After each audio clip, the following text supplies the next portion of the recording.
नमस्कार स्वामी भक्तांनो, सर्वांचं स्वागत आहे आपल्या स्वामी समर्थ महिमा या यूट्यूब चॅनलवरती।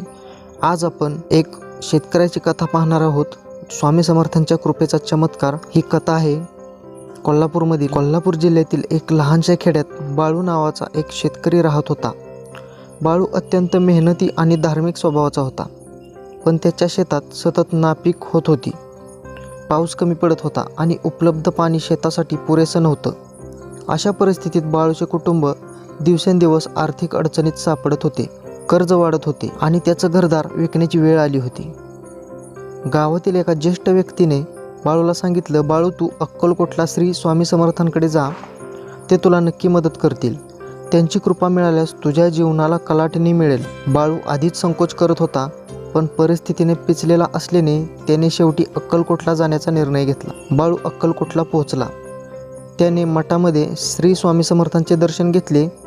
स्वामी समर्थ एका वृक्षाखाली बसून भक्तांच्या समस्यावर उपाय सुचवत होते। बाळूने त्यांच्यासमोर नतमस्तक होत आपली दुःखाची कहाणी सांगितली। त्याचे बोलणे ऐकून स्वामी समर्थांनी त्यांच्याकडे हसत पाहिले आणि शांतपणे म्हणाले, घाबरू नकोस बाळा, तुझ्या शेतात गंगा अवतरणार आहे। तू घरी परत जा आणि माझ्या नावाने तिथे एक दीप लाव। बाळू घरी परतला। त्याने स्वामी समर्थांच्या सांगितल्याप्रमाणे आपल्या शेताच्या कोपऱ्यात एक छोटं देऊळ तयार केलं आणि रोज दीप लावू लागला।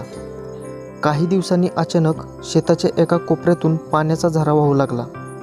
हा झरा इतका शुद्ध आणि स्वच्छ होता की तो नदीच्या पाण्यासारखा वाटत होता।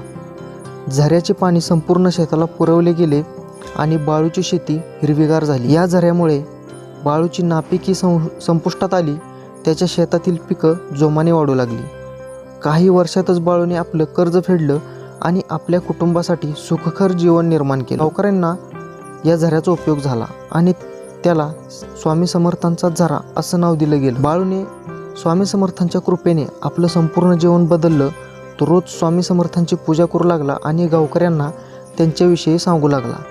त्याच्या गावातही स्वामी समर्थांच्या उपासनेसाठी एक मोठा उत्सव दरवर्षी साजरा केला जाऊ लागला। तर ही कथा एका शेतकऱ्याच्या कथेवरून एका भक्ताच्या श्रद्धेची ताकद दर्शवत नाही, तर आपल्या जीवनातील अडचणींवर मात करण्यासाठी श्रद्धा आणि समर्पण कसे आवश्यक आहे हेही शिकवते।